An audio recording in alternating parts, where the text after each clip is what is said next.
Coffee হাউসের সেই আড্ডাটা আজ আর নেই, আজ আর নেই।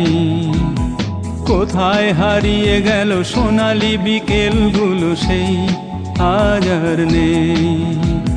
লা লা লা লা লা লা লা লা লা লা লা লা লা লা লা লা। নিখিলেশ প্যারিসে, মইদুল ঢাকাতে, নেই তারা আজ কোনো খবরে। গ্র্যান্ডের গিটারিস্ট গোয়ানিজ ডিসুজা ঘুমিয়ে আছে যে আজ কবরে। কাকে যেন ভালোবেসে আঘাত পেয়ে যে শেষে পাগলা গারদে আছে রমা রায়। অমলটা ঝুঁকছে দুরন্ত ক্যান্সারে, জীবন করেনি তাকে ক্ষমা হায়। কফি হাউসের সেই আড্ডাটা আজ আর নেই, আজ আর নেই।